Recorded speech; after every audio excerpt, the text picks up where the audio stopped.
Yo no soy de contar este tipo de cosas, ni de andar publicando lo que me pasa, pero siento que si no lo comparto aquí, me voy a volver loca. Esto pasó hace ya unos años, cuando me fui a vivir a Ciudad Juárez con mi hijo.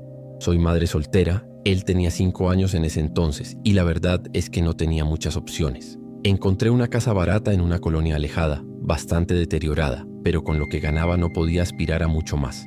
Me pareció una buena oportunidad porque tenía un patio grande y estaba lista para mudarse. El vendedor no habló mucho, solo dijo que necesitaban venderla rápido. No hice preguntas. No tenía tiempo ni dinero para investigar demasiado. El primer día que llegamos todo fue normal.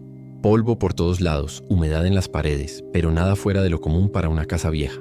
Me puse a limpiar mientras mi hijo jugaba con una pelota en el pasillo. Fue él quien descubrió el doble fondo en el closet. Gritó desde el cuarto principal, diciendo que había una puerta escondida. Al principio pensé que era parte del muro que se había roto, pero al acercarme, noté que había una especie de trampilla improvisada con una lámina vieja. La movimos juntos y descubrimos un cuartito minúsculo, sin ventanas, apenas con espacio para que una persona se parara. Las paredes estaban manchadas. Había marcas de cinta adhesiva y lo que parecían arañazos. Me puse muy incómoda. Cerré la trampilla y le dije a mi hijo que no volviera a tocar eso. Las cosas empezaron a ponerse raras esa misma semana. Escuchábamos pisadas en la madrugada, como si alguien caminara descalzo por la sala.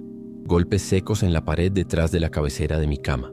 Pensé que podían ser ratas o la casa acomodándose, no sé. Me costaba dormir y mi hijo también comenzó a despertarse llorando diciendo que unos niños le hablaban desde el closet. Cada noche era peor. Un día apareció un pañuelo rojo tirado en el piso de la cocina. No era mío. Lo tiré al bote de basura, pero al día siguiente volvió a aparecer, en el mismo lugar. Antes de seguir, si alguien está leyendo esto y ha pasado por algo parecido, me gustaría que comentara desde dónde está viendo este video y qué hora es. Y si les está gustando el contenido, por favor, suscríbanse al canal. Eso nos ayuda muchísimo a seguir compartiendo estos relatos que, aunque suenen increíbles, son más reales de lo que parece. Después de eso empecé a notar que los vecinos no me hablaban. No era solo indiferencia, era como si no quisieran ni mirarme. Una señora mayor cruzaba la calle cada vez que yo salía a barrer la banqueta.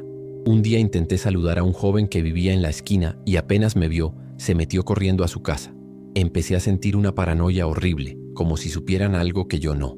Una noche no aguanté más y fui a tocar la puerta de la vecina de al lado. Le pregunté si sabía algo sobre la casa y lo único que me dijo fue: no debería estar aquí con un niño. Cerró la puerta sin dejar que dijera nada más. Esa frase me dejó helada. Esa misma noche volví al cuartito oculto con una linterna. Me armé de valor y empecé a revisar cada rincón. En la esquina, detrás de un pedazo de madera suelta, encontré un cuaderno húmedo y sucio, como si lo hubieran querido esconder rápido. Estaba lleno de nombres, fechas, y al lado de muchos nombres, la palabra desaparecido. También había recortes de periódicos pegados, con fotos de niños perdidos. Algunos eran tan antiguos que el papel se deshacía al tocarlos. Me senté en el suelo sin saber qué hacer. Sentí que había metido a mi hijo en una trampa y ni siquiera sabía cómo reaccionar. Al día siguiente, cuando fui a recoger a mi hijo del kinder, noté que un hombre estaba estacionado frente a la casa. No lo había visto antes, pero algo en su mirada me puso mal. No dijo nada, solo me observaba. Esa noche los golpes en las paredes fueron tan fuertes que pensé que se nos venía el techo encima. Mi hijo vomitó de tanto llorar. Dormimos abrazados, en el sofá, con las luces prendidas. A las 3 de la mañana escuché claramente una voz infantil que decía: no nos dejan salir. No era un sueño. Yo no estaba dormida. Decidí huir. No tenía un plan. Solo sabía que no podía pasar otra noche ahí. Empaqué lo esencial, agarré a mi hijo dormido y salimos en el coche sin mirar atrás. Manejé hasta casa de una amiga que vivía en Chihuahua. Lo que no esperaba es que unas horas después recibiera una llamada de un vecino. Tu casa está en llamas. Nadie supo cómo empezó el fuego. No había cortocircuito, ni fuga de gas, ni nada. Solo se quemó por completo esa noche, como si alguien o algo quisiera borrar cualquier rastro de lo que había pasado adentro. Nunca regresé. Vendí lo que quedó del terreno por una miseria, con tal de no volver a poner un pie cerca de esa colonia. No quise dar parte a la policía, ni meterme en cosas que podrían ponernos en peligro. Pero lo que más me marcó no fue lo que encontré, ni lo que escuché, fue lo que siguió. Después, mi hijo empezó a tener pesadillas constantes, siempre con los mismos niños. Decía que lo llamaban por su nombre, que le pedían ayuda, que estaban atrapados en la oscuridad. A veces, al despertar, me decía cosas que yo nunca le conté, como el color del pañuelo o las marcas en la pared. Lo llevé a terapia, a doctores, incluso a curanderos. Nada funcionó. Solo con los años, los sueños se volvieron menos frecuentes, aunque nunca desaparecieron del todo. Hoy mi hijo ya es adolescente, y de mí no es él. De vez en cuando me dice muy serio que los niños nunca los dejaron en paz. Yo trato de cambiar de tema, pero cada vez que escucho pasos en la madrugada, por más que me diga que son solo ruidos de casa vieja, siento esa misma presión en el pecho que sentía en esa casa, esa que me decía que no estábamos solos. No sé ni por qué estoy escribiendo esto.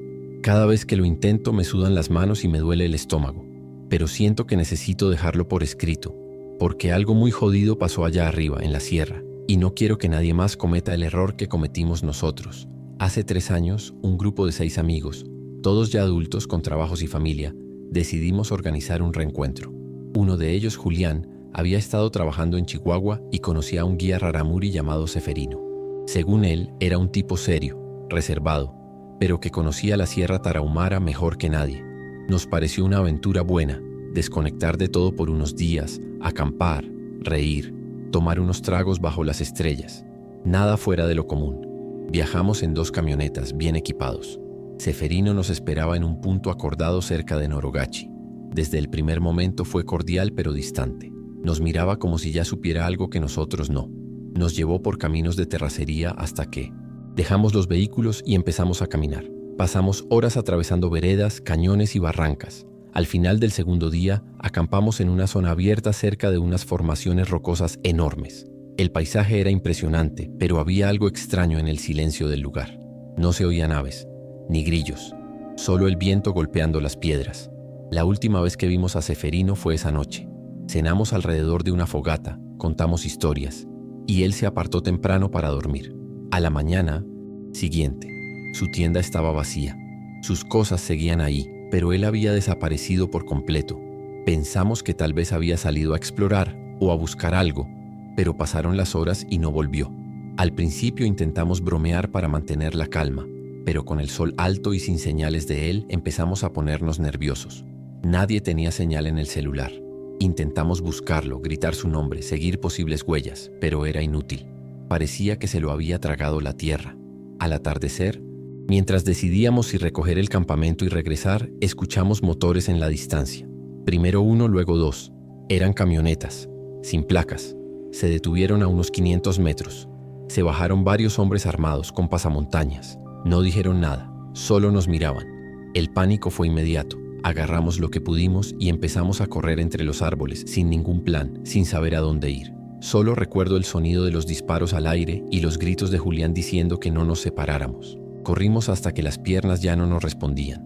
No sabíamos si nos seguían o no, pero el miedo era tan fuerte que ninguno se atrevía a detenerse. En medio de la huida, uno de nosotros, Rafa, tropezó con una raíz y se lastimó feo la pierna.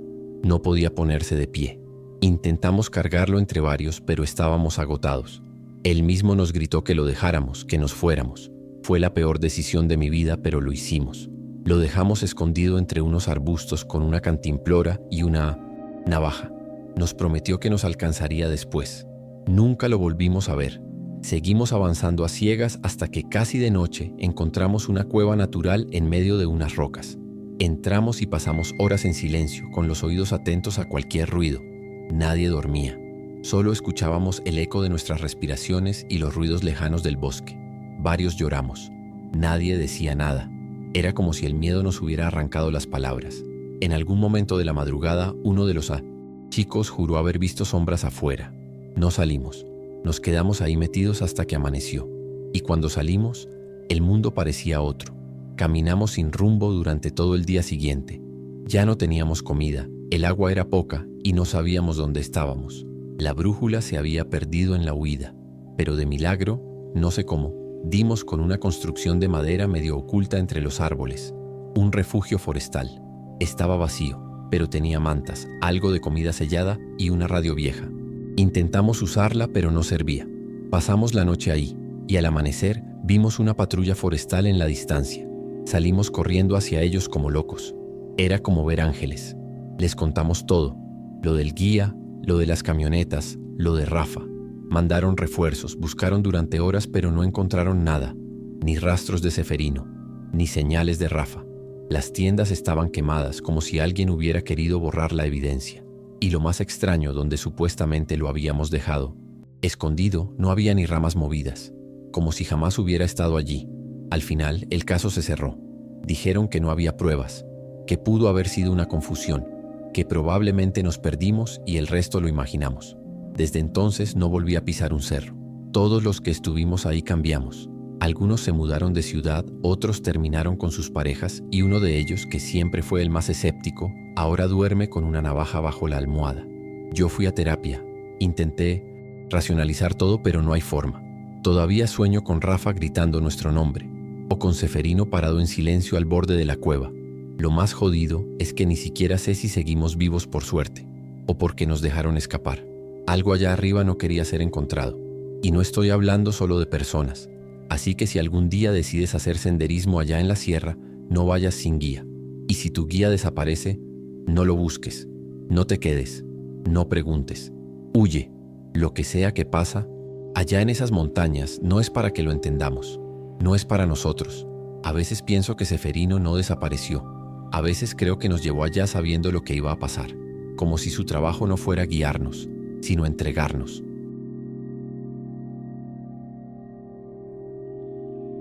Soy Emiliano, estudié arquitectura en Chihuahua, y esto que voy a contar nunca lo he compartido con nadie más, al menos no con todos los detalles.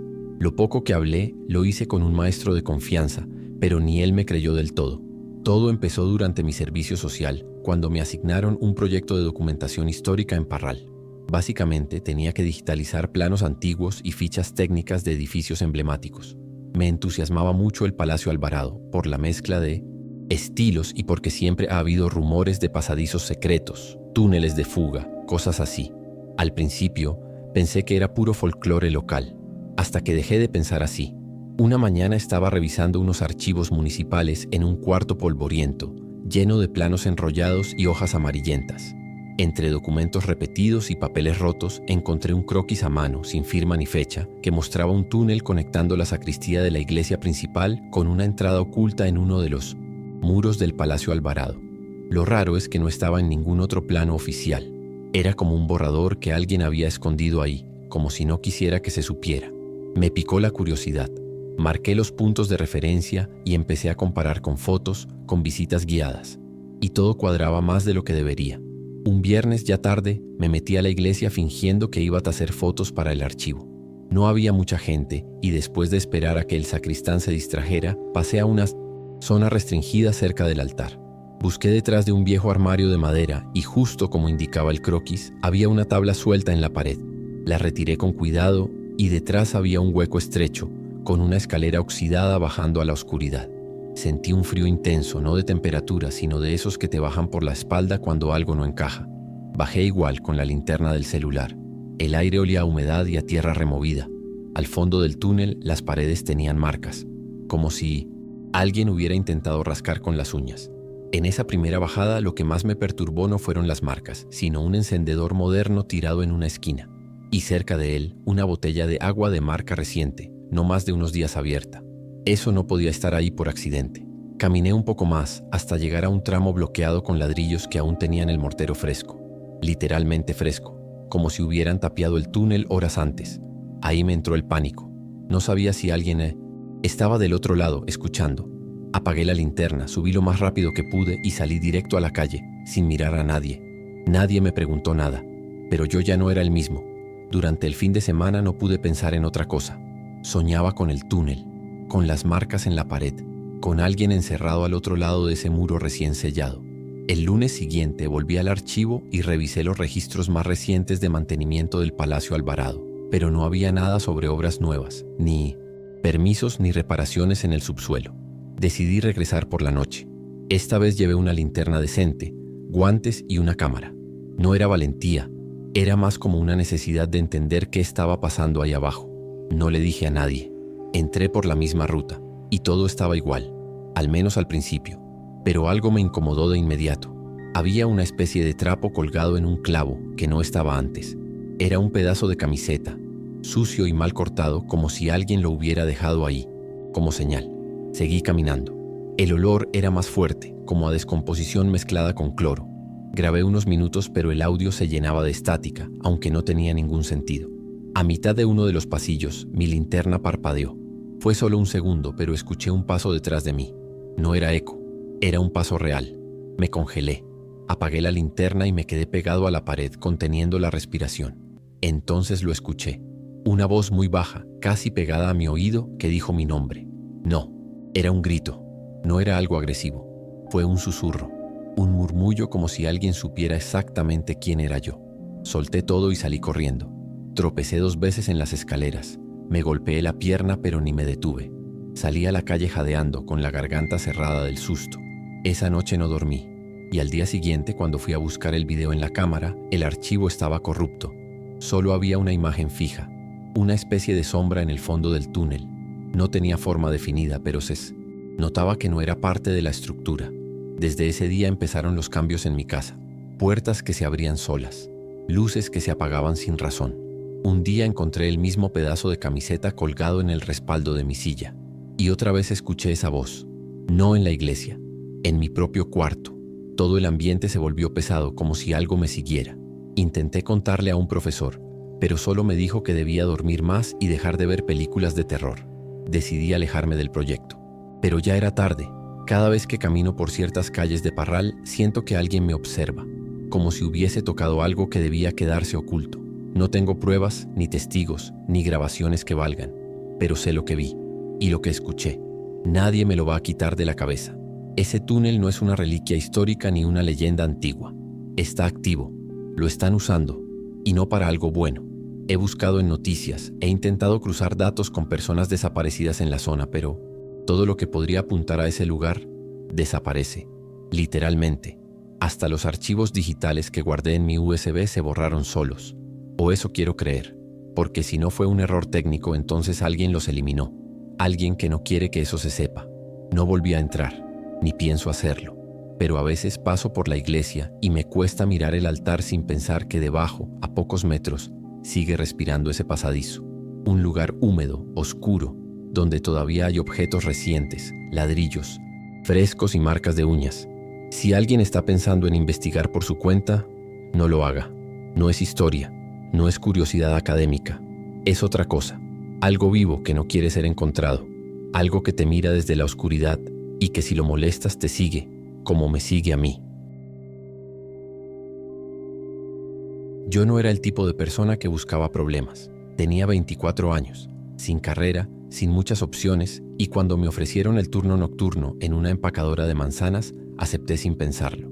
El sueldo era justo, el ambiente parecía tranquilo y al principio todo se reducía a mover cajas, revisar cámaras frigoríficas y registrar inventario. Me dijeron que había zonas de acceso restringido, que no preguntara mucho, que hiciera mi trabajo y me pagaban a tiempo. Y eso hice, por un tiempo. Las primeras semanas fueron normales. Había silencio, rutinas claras y aunque el lugar era enorme, rara vez veía más de 3 personas por noche. Pero empecé a notar cosas que no encajaban. Camiones sin logotipos ni placas entraban por la parte trasera cerca de las 3 de la mañana. No aparecían en los registros y nunca se detenían en el área de carga principal. Iban directo a un portón que siempre estaba cerrado con candado y cámaras apuntando hacia adentro. Pregunté una vez y solo me dijeron que era zona de mantenimiento. Me pareció raro, pero dejé pasar.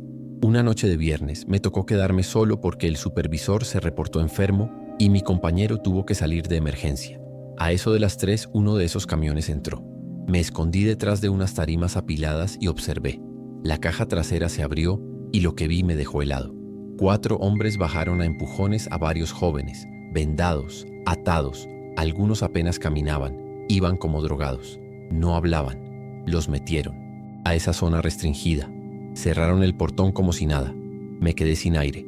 Esa imagen no se me va de la cabeza hasta hoy. No sabía qué hacer, ni a quién acudir, pero grabé todo desde el celular, sin flash, sin sonido. Esa misma noche le pasé los archivos a un amigo de confianza y le pedí que los guardara por si algo me pasaba. A partir de ahí empezó mi infierno. En menos de una semana noté que alguien me seguía saliendo del trabajo. Me llegaban mensajes de números desconocidos diciéndome que dejara las cosas como están. Una madrugada encontré una bolsa con vísceras de animal colgada en el espejo retrovisor de mi coche. El mensaje era claro. Sabían quién era yo y me estaban vigilando. Empecé a vivir con paranoia. Dejé de usar mis redes sociales. Me mudé de casa temporalmente y cambié de ruta todos los días. Aún así, sentía que en cualquier momento me iban a atrapar. Un día, en la entrada de la empacadora, vi cómo arrastraban un bulto envuelto en una lona. No dijeron nada, ni se apresuraron. Solo lo subieron a la camioneta como si fuera parte de su rutina. Lo que más me impactó fue ver que algo goteaba desde la lona. Algo espeso, oscuro. No tuve el valor de acercarme. Me escondí y grabé, pero la imagen salió borrosa. Aún así, supe que era un cuerpo. Ese fue el punto de quiebre. Ya no me importó si me descubrían. Denuncié. Fui al Ministerio Público con todo. Los videos, los mensajes, las fechas. Al principio me miraron como si estuviera loco, pero una agente tomó en serio el caso. A la semana, la empacadora cerró de la noche a la mañana. Nadie dio explicaciones. Los dueños desaparecieron. Y yo me convertí en alguien que mejor no se mete. Agradezco estar vivo, sí, pero me quedó una sensación de vacío, como si hubiera cruzado una línea que no debía, como si me hubieran dejado seguir solo porque ya era inútil para ellos. La gente que trabajaba ahí se evaporó. Nadie quería hablar, ni los vecinos de la zona. Era como si todos supieran algo y prefirieran callar. Me llamaron una sola vez para ratificar la denuncia y después el expediente quedó sin avance por falta de pruebas contundentes. El mensaje era claro. Lo que había visto no iba a llegar a ningún tribunal. Nadie quería mover ese avispero. Nadie quería tocar a los que estaban detrás. Me recomendaron dejar la ciudad por un tiempo y lo hice. Me fui al sur. Trabajé de lo que pude, pero nunca me sentí realmente lejos de ese lugar. A veces sueño con los chicos que vi bajar de ese camión. Me despierto empapado en sudor sintiendo que alguien me está mirando desde la puerta. Vivo con esa sensación de que algo me sigue, algo que no se ve, pero está. Ya no uso el mismo celular, ni tengo las mismas rutinas. Me volví más desconfiado, más callado. No me siento un héroe ni mucho menos. No salvé a nadie. Solo escapé. Sobreviví, sí, pero con una culpa que no se va. Con la certeza de que aunque ese lugar se cerró, hay muchos otros igual o peores. Y con el miedo constante de que un día sin previo aviso alguien toque a mi puerta y me diga que hablé de más. No he vuelto a hablar con nadie del caso, ni con el amigo que me ayudó a guardar los videos. Perdimos contacto. No sé si fue por miedo o por algo más. A veces me dan ganas de buscarlo, asegurarme de que está bien, pero también me da miedo descubrir que no lo está. Me he convencido de que hay cosas que es mejor no remover, pero al mismo tiempo no puedo quedarme con esto atragantado. Por eso escribo esto aquí, donde tal vez alguien lo lea y entienda que lo que pasó no fue una exageración, fue real, y sigue siendo real en cada lugar donde los ojos no llegan y donde la ley no pisa. No sé si volverán por mí. A veces paso semanas sin pensar en eso, y luego algo pequeño, una camioneta estacionada por mucho tiempo, una llamada que se corta al contestar, me vuelve a jalar a esa angustia. No me interesa fama ni venganza. Solo quiero seguir con mi vida sin sentir que alguien va a silenciarme. Pero también sé que si me callo del todo, es como si nunca hubiera pasado. Y eso sería peor. Así que si llegas a trabajar en un lugar raro, si ves algo que no cuadra, confía en tu instinto. Porque hay cosas que no se empacan, se esconden. Y algunas, como yo aprendí, se entierran con vida. Todavía no entiendo cómo algo tan simple como seguir el GPS puede terminar en una pesadilla. Íbamos de regreso a casa después de visitar a mi madre en Chihuahua. Era tarde y el tráfico en la carretera principal estaba lento por un accidente. El GPS nos sugirió un atajo, un camino rural de terracería. Al principio todo bien, campo abierto, pocas luces, señal débil pero nada alarmante. Hasta que vimos un portón de madera medio abierto, sin letreros. El GPS marcaba que debíamos pasar por ahí. Pensamos que era propiedad privada, pero como el camino seguía derecho, cruzamos. Fue el peor error que pudimos haber cometido. Avanzamos despacio. Alrededor, campos vacíos y algunas construcciones dispersas, como granjas. No había señal, ni datos, ni radio. Mi esposa empezó a incomodarse. En ese momento, notamos algo raro. 2 hombres vestidos como menonitas, de esos con sombrero y tirantes, nos miraban desde la entrada de una estructura. No hablaban. No hacían señales, solo nos observaban. Seguimos un poco más, hasta que uno de ellos nos hizo una seña muy sutil con la mano, como indicándonos que siguiéramos derecho. Sin saber por qué, obedecimos. El camino se estrechó y de repente estábamos rodeados por una cerca de madera alta. Ahí fue cuando supe que algo estaba muy mal. Nos hicieron bajar del coche sin decir una palabra. Uno de ellos tomó las llaves del vehículo. Intenté preguntar qué pasaba, pero solo me miraban en silencio. Nos llevaron caminando hasta una especie de complejo oculto entre árboles. Había estructuras metálicas, tanques grandes conectados a generadores y tubos como si fuera una planta improvisada. Todo se veía viejo pero funcional. En ningún momento levantaron la voz ni nos tocaron, pero el miedo era brutal. La calma con la que nos movían daba más miedo que si nos hubieran gritado.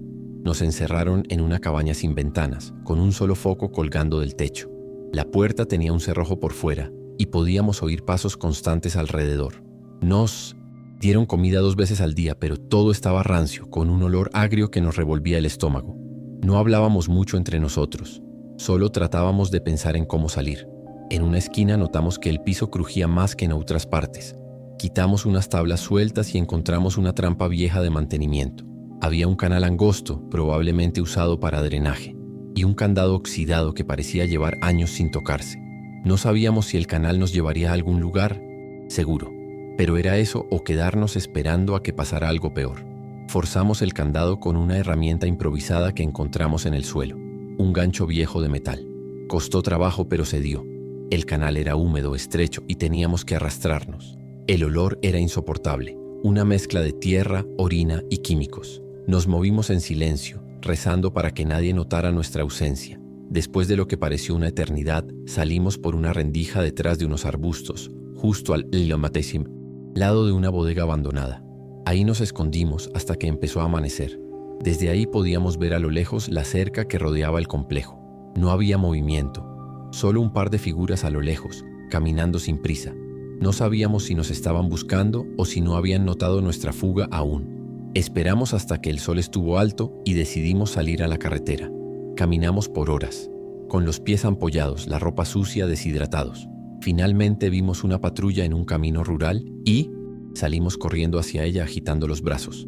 Nos subieron al coche, nos ofrecieron agua y nos preguntaron qué había pasado. Contamos todo, o al menos lo básico. Lo que nos dijeron los agentes fue más aterrador que cualquier cosa que habíamos vivido. Uno de ellos, después de escuchar en silencio, nos dijo: «Olviden esto, no pongan denuncia, sigan su camino». Intentamos insistir, pero el otro agente solo repitió lo mismo: «Esto es más grande que ustedes, no se metan». Nos dejaron en una estación cercana, sin más explicación. No había registros, ni papeleo, ni nada. Era como si nunca hubiéramos estado ahí. Nos fuimos directo a casa y por semanas vivimos con las cortinas cerradas, mirando por la ventana, esperando a que alguien apareciera. Y apareció, no en persona, en forma de sobre, sin remitente, dejado bajo la puerta. Adentro, una sola fotografía. Nosotros saliendo de la cabaña, captados desde lo alto como por un dron o una cámara fija. Al reverso, escrito a mano con tinta roja, decía: «Sabemos dónde están. No hubo amenazas directas. No hacía falta. Empacamos esa misma noche. Dejamos la ciudad, nuestros trabajos, todo. Nos fuimos sin avisar, sin dejar rastro. No por cobardía, sino porque entendimos algo muy claro. No estábamos hablando de fantasmas ni leyendas. Era otra cosa, algo real, algo que no se ve, pero controla todo. Desde entonces vivimos lejos, con otro nombre, en una ciudad donde nadie nos conoce. No usamos redes sociales, no compartimos fotos, no hablamos del pasado. Nos cuesta dormir. Cualquier ruido en la noche nos despierta. Hemos cambiado de número varias veces y siempre miramos 2 veces antes de entrar a cualquier camino rural. Lo más difícil es no saber qué era ese lugar. Tráfico de personas, drogas, algún tipo de experimento. Todo era demasiado organizado, demasiado silencioso. Nadie gritaba, nadie pedía ayuda, y eso es lo que más miedo da. La frialdad con la que operaban, como si fueran parte de algo más grande, más antiguo. A veces pensamos en contar todo públicamente, en enviar pruebas a algún medio, pero después recordamos esa foto, ese mensaje, y volvemos al silencio, porque entendimos que hay cosas que no se denuncian, no porque no deban, sino porque nadie está dispuesto a protegerte de lo que hay detrás. No eran fantasmas, no era folclore, era crimen organizado, de ese que se esconde detrás de puertas cerradas y miradas tranquilas, invisible para la mayoría, mortal para quien lo ve de cerca, como nosotros.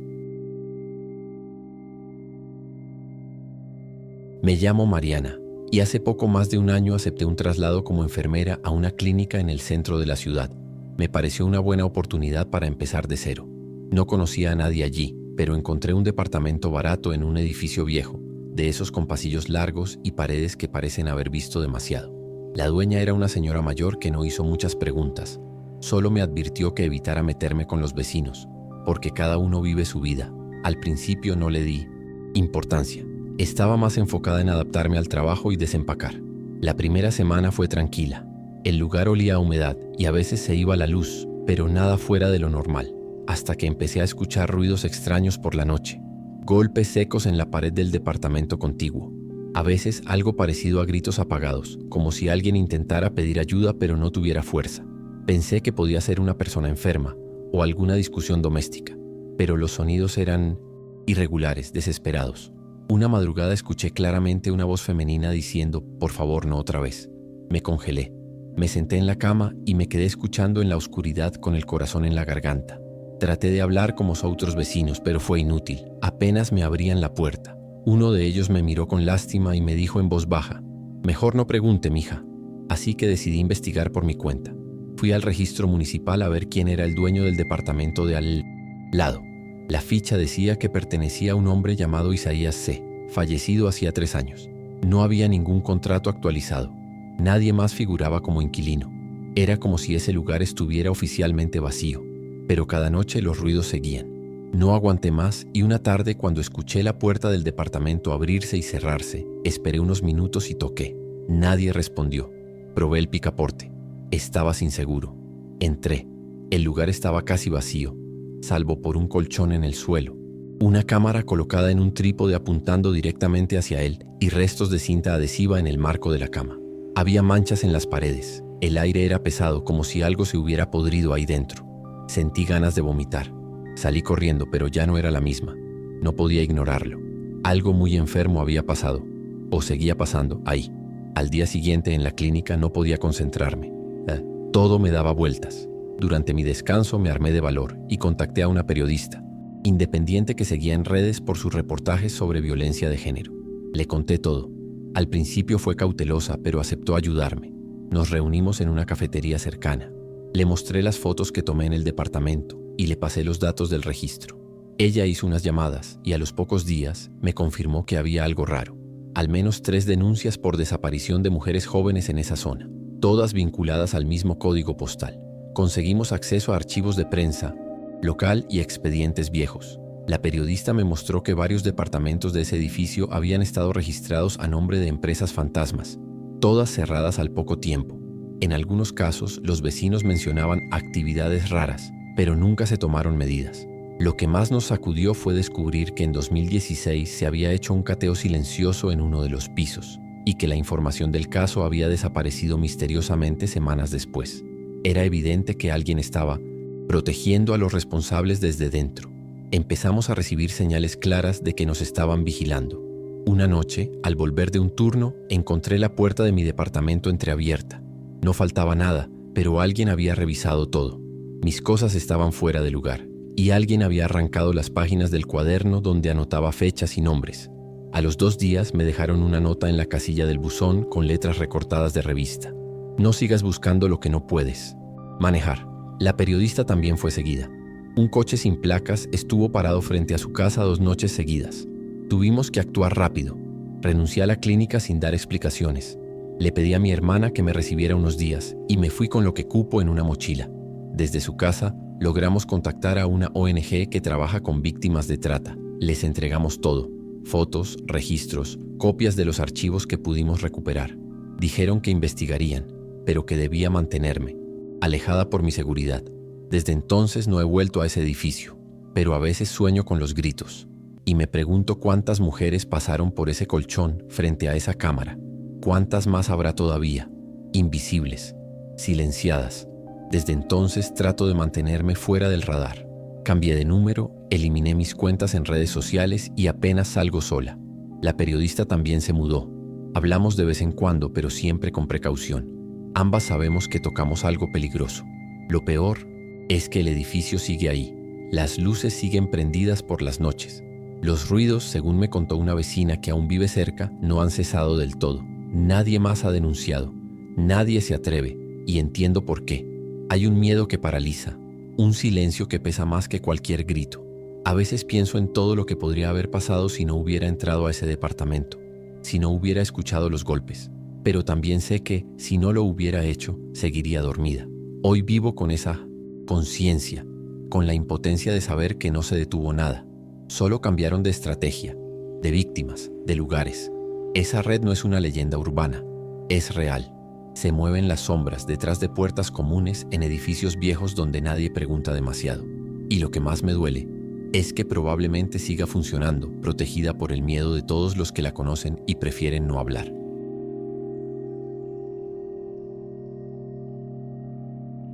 Me llamo Rubén y llevo 15 años manejando tráiler por todo el norte de México. He visto de todo en la carretera, accidentes, asaltos, animales cruzando de la nada, pero nunca había sentido un miedo tan seco, tan frío, como esa noche en Ojinaga. Era una ruta que conocía bien, una de esas donde no hay más que desierto, piedras y cielo inmenso. Me detuve en un descanso de costumbre, un claro junto a una zanja, para dormir unas horas antes de continuar. Apagué todo, bajé el respaldo del asiento y me quedé dormido con la puerta trabada como siempre. No sé cuánto tiempo pasó, pero me despertó un olor fuerte, penetrante, como de plástico y carne quemada. Abrí los ojos de golpe y el calor me dio en la cara. Afuera, a unos 40 metros del camión, en la zanja, había un coche completamente en llamas. O eso pensé. Ya solo quedaba el esqueleto humeante. Me bajé con la linterna en la mano y avancé unos pasos, pero algo en mi cuerpo me decía que no me acercara demasiado. La carrocería estaba deformada, el interior negro, irreconocible. Y entonces noté que no olía solo a metal. Había algo más, algo orgánico, algo que no debería estar ahí. Fue en ese momento cuando los vi. Primero 2 hombres, luego un tercero. Salieron del monte como sombras, sin hacer ruido. Llevaban armas cortas, ropas oscuras y gorras bajas. No dijeron ni una palabra. Uno de ellos levantó la mano señalando mi celular. Saqué el teléfono por reflejo como para marcar al 911 y él negó con la cabeza muy despacio. Se acercó y me dijo bajito, casi en tono de consejo: «Súbete y vete, compa. Aquí no pasó nada». Otro ya estaba rociando algo sobre el coche. Un químico. Supongo que para borrar rastros. Me quedé parado unos segundos, sin saber si correr o gritar, pero entendí que lo mejor era hacer caso. Subí al tráiler, encendí el motor y me fui sin mirar atrás. Ni luces, ni placas, ni nombres. Solo humo y silencio detrás de mí. Manejé por casi 1 hora sin detenerme, con las manos temblando en el volante. Cuando por fin me sentí un poco más seguro, intenté buscar señal para ver si había alguna noticia. Nada. Revisé durante días. Ninguna mención, ninguna nota roja, ni siquiera rumores en los foros de traileros. Era como si ese coche y lo que llevaba dentro nunca hubieran existido. No comenté nada con mi jefe. Solo dije que me sentía mal y que me saltaría esa ruta por un tiempo. Pero la verdad es que no pude dormir bien por varias noches. Cada vez que cerraba los ojos, veía el coche humeando y las siluetas de esos hombres saliendo del monte. Revisaba las noticias locales todos los días, buscando cualquier indicio de lo que vi, pero no aparecía nada. Ninguna denuncia, ningún cuerpo hallado, ningún accidente reportado. Era imposible que algo así pasara desapercibido. Y sin embargo no había una sola palabra escrita sobre eso. Empecé a pensar que quizás no era la primera vez, que ese punto en medio del desierto no era solo un sitio para descansar, sino un lugar elegido, un punto muerto, donde nadie pregunta nada, donde las luces no llegan y las llamadas no se responden. Empecé a hablar con otros colegas discretamente, y uno de ellos me dijo que sí, que hay zonas calientes donde mejor ni bajarse. Me miró fijo y dijo: «En el norte hay fuegos que no buscan ayuda, Rubén, solo testigos». Me caló hondo, porque eso fue exactamente lo que sentí esa noche, que yo no era más que eso, un testigo tolerado. Desde entonces, cada vez que programo una ruta nueva, verifico todo con lupa. Evito Ojinaga, aunque me tome horas extra de camino. Y no soy el único. Hay otros que también han cambiado sus rutas, pero nadie lo dice abiertamente. Es como un acuerdo silencioso entre los que sabemos que hay caminos que no solo llevan mercancía, también llevan secretos. A veces, cuando paso cerca de zonas solitarias, me viene esa sensación otra vez. El olor a quemado, el calor en la cara y la certeza de que vi algo que no debía ver. Nunca supe quién era la víctima ni por qué ese coche estaba ahí, Y la verdad, con el tiempo dejé de buscar respuestas, porque en lugares así las respuestas no vienen, o vienen acompañadas de un silencio obligado. Lo único que me queda es esta necesidad de advertir, aunque sea en voz baja, que hay rutas en este país donde lo mejor no es ayudar, ni grabar, ni preguntar. Lo mejor es seguir manejando, seguir vivo, y entender que hay fuegos que no hacen ruido pero queman igual. A veces me pregunto qué habría pasado si hubiera insistido en llamar a emergencias, o si me hubiera acercado un poco más al coche. Tal vez no estaría aquí contando esto. Tal vez estaría desaparecido como tantos otros. Hay momentos en los que uno tiene que decidir rápido, sin tiempo de pensar, y ese fue uno de ellos. Hice lo que pude para sobrevivir, aunque eso signifique cargar con las imágenes en la cabeza por el resto de mi vida. Y créeme, no es fácil, porque cuando has visto algo así, no lo olvidas, no se borra, solo aprendes a vivir con eso. Así que si algún día estás manejando de noche por el norte y ves humo en la distancia, no te acerques, no bajes, no llames a nadie. Es duro decirlo, pero hay fuegos que no son accidentes, no son pedidos de auxilio, son advertencias silenciosas de que hay cosas que no deben saberse. Yo lo vi con mis propios ojos, y aunque salí con vida, entendí que en este país hay caminos donde no te desaparecen con balas, te borran con silencio.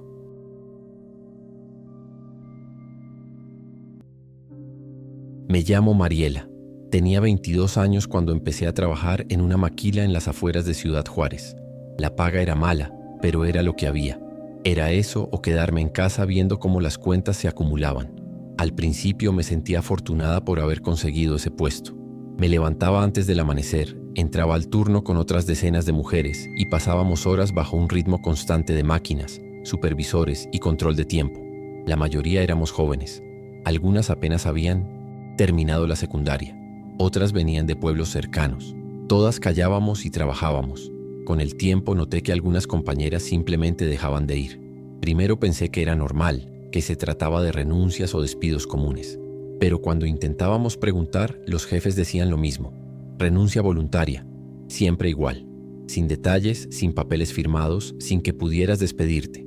Una de ellas, Ana, con quien compartía almuerzo, dejó de venir un lunes. Le escribí. Su número estaba fuera de servicio. Fui a su casa y la madre me dijo que no la había visto desde el viernes. Fue ahí que supe que algo no cuadraba, que alguien estaba mintiendo. Una semana después encontré por accidente una hoja mal impresa en la impresora vieja del área de recursos humanos. Estaba empapada de tinta, con nombres tachados y otros escritos encima a mano. Decía reasignación, externo. Y luego tenía códigos que nunca había visto. Intenté tomarle foto, pero una supervisora entró de repente y la rompió frente a mí. Me sonrió como si nada. Esa noche no dormí. Empecé a fijarme más, a observar lo que antes no quería ver, como las camionetas que llegaban de madrugada, cuando solo quedábamos las del turno nocturno. Cajas grandes, selladas. Algunas goteaban. Una noche me tocó quedarme más tarde porque se descompuso una máquina. Fue cuando lo vi de cerca. Hombres armados, con chalecos sin insignia, bajando esas cajas manchadas de sangre. Una de ellas cayó al suelo y por un segundo vi un mechón de cabello oscuro sobresaliendo. Me escondí detrás de unos tambores vacíos. Temblaba, pero no podía moverme. Escuché cómo discutían en voz baja y luego la arrastraron sin cuidado hacia una bodega trasera. Al día siguiente, una compañera que había desaparecido por 3 días volvió. Tenía moretones en los brazos y caminaba como si ya no estuviera ahí. Solo cuerpo, sin alma. Intenté hablar con ella, pero no reaccionaba. Ni siquiera me miraba. Parecía programada para repetir las mismas frases, de siempre, como si alguien la hubiese entrenado a fuerza de golpes. Me puse a investigar por mi cuenta, a cruzar fechas, turnos, nombres. Había un patrón.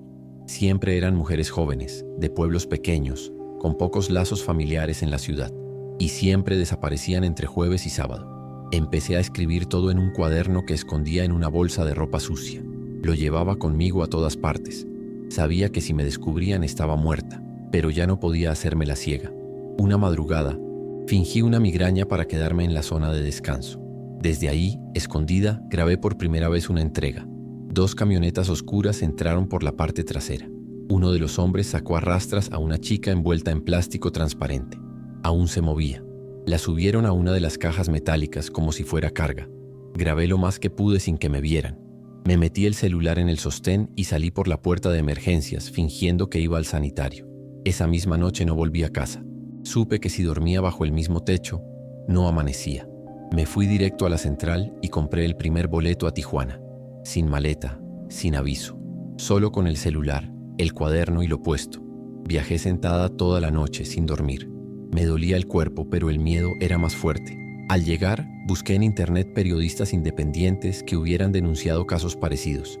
Encontré una mujer que ya había sido amenazada por publicar información sobre redes de trata. Le escribí, le mandé los videos. Al principio dudó, pero después de ver lo que tenía, me dijo que lo entregaría a una ONG. Me pidió quedarme escondida, sin dar entrevistas, sin confiar en nadie. Fui a la policía. Una parte de mí todavía creía que podían hacer algo, pero no me escucharon. Tomaron mis datos y me dijeron que seguramente eran malentendidos laborales. Cuando insistí, me sugirieron que dejara de meterme en problemas. Salí de ahí sabiendo que estaba sola. Desde entonces me muevo de casa en casa, alquilando cuartos por semanas. Trabajo limpiando, de mesera, lo que salga. No uso redes sociales, solo hablo con mi familia una vez al mes por precaución. No es vida, pero sigo viva. A veces me pregunto por qué yo sí salí, y otras veces me pregunto cuánto tiempo más voy a aguantar.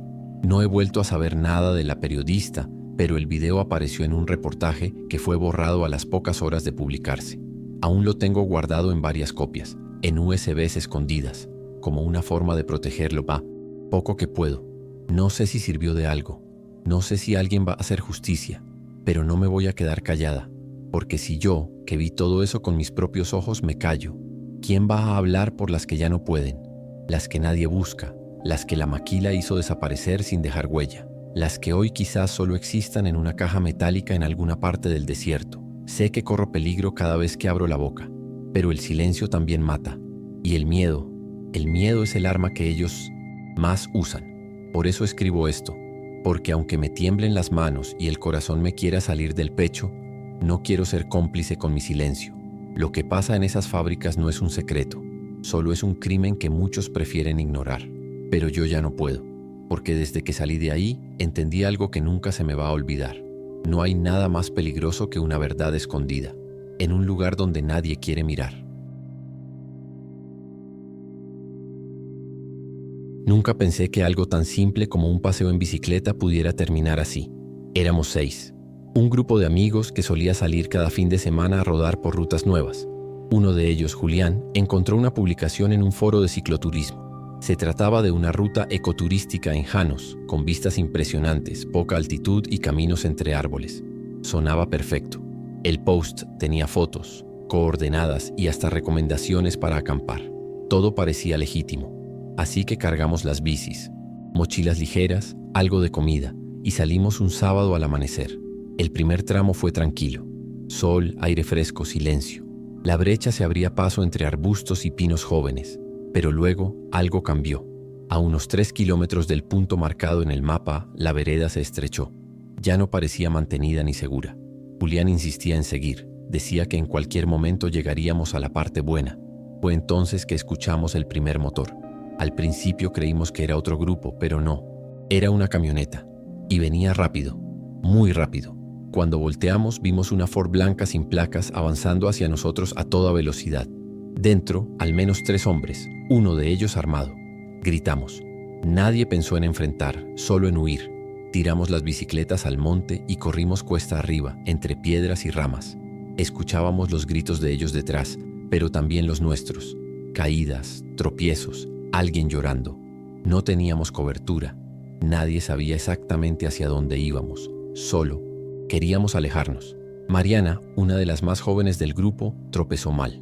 Yo la vi caer. Le grité que se levantara, que corriera, pero alguien más me jaló del brazo y me hizo seguir. Nunca la vi levantarse. Nunca supe si nos seguía o si ya no estaba ahí. Llegamos a una zona más densa del bosque. Nos escondimos en un claro donde apenas entraba la luz. Estuvimos ahí por horas, en silencio, sin movernos. Nadie hablaba. Nadie preguntaba por Mariana, aunque todos pensábamos en ella. Al atardecer, seguimos a pie por una vereda casi borrada por el tiempo. Fue así como dimos con un rancho alejado. Golpeamos la puerta con desesperación. Un hombre mayor nos abrió, armado. Le rogamos ayuda. Al ver nuestras condiciones, nos dejó pasar. Llamó a alguien por radio. Dijimos que habíamos sido atacados, que faltaba una. No sé si nos creyó, pero no hizo preguntas. La Guardia Nacional llegó cerca de la medianoche. Venían armados y con perros. Nos hicieron muchas preguntas, pero fuimos sinceros en todo. Les dimos la ubicación, les mostramos el foro donde habíamos encontrado la ruta. Nos revisaron, tomaron fotos, nos pidieron los nombres completos. Luego nos llevaron a un destacamento temporal en la zona. Estábamos deshidratados, sucios, llenos de raspones. Ahí fue cuando uno de los oficiales, ya con otro tono, nos dijo que no éramos los primeros en caer en esa trampa, que ya había pasado antes y que esas rutas del foro eran falsas, colocadas ahí a propósito. Según ellos, varios de esos caminos servían como rutas de paso para grupos armados o como zonas de cacería de curiosos. Y nadie hablaba, nadie denunciaba, la mayoría por miedo, otros porque simplemente desaparecían. Esa palabra nos partió por dentro. Mariana seguía sin aparecer. Mandaron un equipo de búsqueda, pero nunca nos informaron qué encontraron. A nosotros nos escoltaron de regreso a la ciudad como si fuéramos testigos de algo que no se podía mencionar. Cuando intentamos hacer una denuncia formal, nos dijeron que ya se estaba investigando y que lo mejor era mantenerse al margen. Después de eso, el grupo se disolvió. Nadie volvió a salir juntos. Algunos vendieron sus bicicletas, otros se mudaron. Julián desapareció de redes sociales y no contestó más mensajes. Yo pasé semanas sin dormir, sin poder cerrar los ojos, sin recordar la mirada de Mariana antes de caer. Busqué en noticias locales, en foros, en grupos de ayuda. Nada. Era como si nunca hubiera existido. La publicación del foro fue borrada. Todo el hilo, eliminado. Mandé mensajes al administrador del sitio sin respuesta. Todo rastro de esa ruta fue borrado como si nunca hubiera estado ahí. Lo más duro fue hablar con la familia de Mariana. Nos preguntaban si ella dijo algo raro, si parecía asustada. Y no, ella solo quería salir a rodar, disfrutar la montaña, tomar fotos. No tenía idea de que la estaban llevando directo a una zona controlada por gente sin rostro. La guardia dijo que no encontraron restos, que seguirían buscando. Pero todos sabíamos lo que eso significaba. Ella no se perdió, se la llevaron. Y eso duele más que cualquier golpe o amenaza, porque nos tocó mirar, vivirlo y seguir respirando como si nada. No he vuelto a tomar una bicicleta. Cada vez que alguien menciona rutas nuevas o paseos al aire libre, me encierro. Me cuesta respirar. Y no por el miedo al monte o a los caminos de tierra, sino por lo que aprendí esa noche, que hay lugares que parecen abiertos al turismo, pero son trampas disfrazadas, rutas sembradas, con mentiras, puestas en foros por gente que sabe exactamente a quién busca.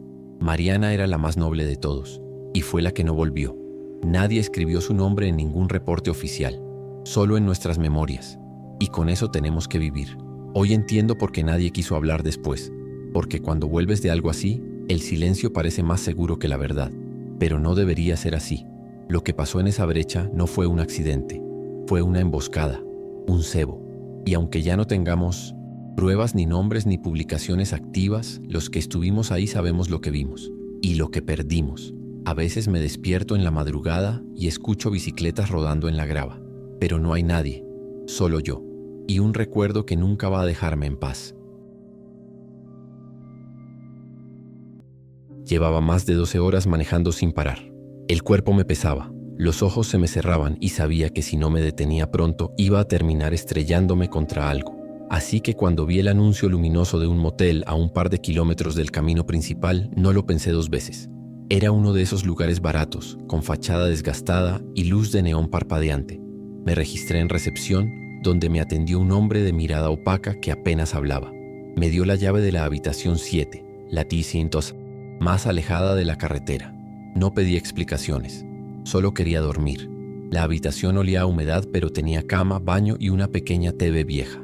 Cerré la cortina, me quité las botas y me dejé caer. Me desperté unas horas después con la garganta seca.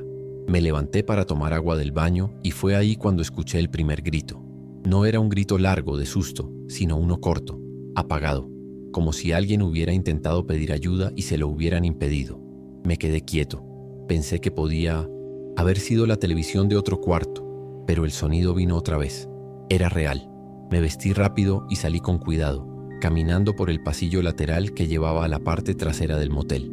Detrás de una puerta metálica que no parecía parte de la estructura original, había un cobertizo. La puerta estaba entreabierta. Me acerqué en silencio y lo primero que noté fue el olor. No era solo basura o humedad, era algo más denso, agrio. Dentro, iluminado por una lámpara colgante, había una hielera industrial. Me asomé. Lo que vi ahí me paralizó. Bolsas transparentes, selladas con cinta, contenían partes humanas. Brazos, fragmentos de torso, hasta una mandíbula con dientes visibles. Retrocedí en seco, pero tropecé con algo detrás de mí. Antes de que pudiera girarme, alguien me golpeó con fuerza en la cabeza. Desperté atado a una silla metálica, en una habitación oscura, con las manos adormecidas por las cuerdas. Frente a mí, el hombre de la recepción y una mujer rubia con una cámara encendida. Reían entre ellos, hablaban en voz baja, como si ya hubieran hecho esto muchas veces. Intenté gritar, pero tenía la boca amordazada. En una esquina había un monitor pequeño mostrando lo que parecía ser otra habitación del motel, con sangre en las paredes. Me di cuenta, con un terror que no había sentido nunca, que estaba en manos de gente que no quería robarme ni secuestrarme. Querían grabarme morir. No sé cuánto tiempo estuve ahí, pero cada segundo me quemaba por dentro. El tipo sacó una caja con herramientas quirúrgicas oxidadas, mientras la mujer ajustaba el enfoque de la cámara. Sus movimientos eran mecánicos, como si tuvieran un guión que ya se sabían de memoria. Fue entonces que desde la puerta del fondo se escuchó un golpe seco. Ambos se giraron. Un segundo después, la mujer se desplomó con un cuchillo enterrado en el cuello. El hombre apenas alcanzó a reaccionar antes de recibir otro golpe en la cabeza. Una tercera persona había entrado. Una mujer joven, descalza, ensangrentada. Respiraba agitada. Tenía la mirada vacía. Se acercó a mí, me quitó la mordaza y cortó las cuerdas con manos temblorosas. No hablaba. Solo movía los labios sin emitir sonido. La ayudé a estabilizarse, pero ella solo me señaló la salida. Caminamos por pasillos ocultos, llenos de cámaras rotas, colchones sucios y manchas en el suelo que no quise identificar. Pasamos por una sala donde había más pantallas, algunas apagadas, otras con imágenes estáticas. Llegamos al estacionamiento trasero, donde estaba mi tráiler. Las llaves seguían en mi mochila, dentro de la cabina. Subimos, prendí el motor y salimos a toda velocidad sin mirar atrás. Manejé hasta el primer retén de la Guardia Nacional que encontré en la carretera principal. Me detuve, bajé del camión y les conté todo. No omití nada. Me miraron como si estuviera loco, pero accedieron a acompañarnos. Volvimos al motel con 2 patrullas. Yo esperaba encontrar el infierno que había visto, con rastros de sangre, el cobertizo, los cuerpos, pero todo había desaparecido. El lugar estaba impecable. Las habitaciones abiertas, limpias, sin huellas, sin cámaras, sin hieleras. Hasta el letrero de neón había sido cambiado. Era como si el motel jamás hubiera sido lo que fue. La mujer que me salvó no hablaba. Se negaba a dar su nombre. Solo se aferraba a mí, como si al soltarme fuera a desaparecer.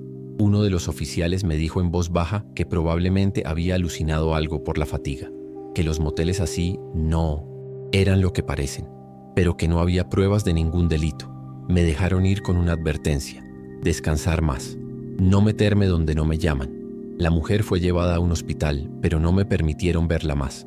Nunca supe su nombre ni su historia, ni si sobrevivió después de todo eso. Solo sé que me salvó. Volví al lugar por mi cuenta 2 semanas después. Solo quería comprobar que no había enloquecido. El edificio seguía ahí, pero era otro. Fachada repintada, nuevo nombre, ventanas con cortinas limpias. Pregunté si ese lugar siempre había sido un motel y el nuevo recepcionista, joven, sonriente, dijo que sí, que lo acababan de abrir hace poco. No quise insistir, pero sabía por dentro que todo había sido real. Las cámaras, los cuerpos, los gritos, esa hielera, esa mujer. Cada detalle seguía vivo en mi memoria, como si el motel aún existiera, escondido bajo una capa de pintura fresca. Desde entonces duermo con la puerta del tráiler cerrada por dentro con 2 seguros. No hablo con extraños en la carretera. No paro en moteles apartados. Y aunque nadie me crea, sé que ese lugar era parte de algo más grande. Algo que no deja rastros. Un negocio hecho con dolor y silencio. Y si estoy vivo para contarlo, es porque alguien que también fue prisionera allí se atrevió a romper el ciclo. Pero mientras haya lugares así, moteles donde las luces no alumbran todo, sé que hay cosas peores que el miedo, como que nadie te crea después de haber sobrevivido.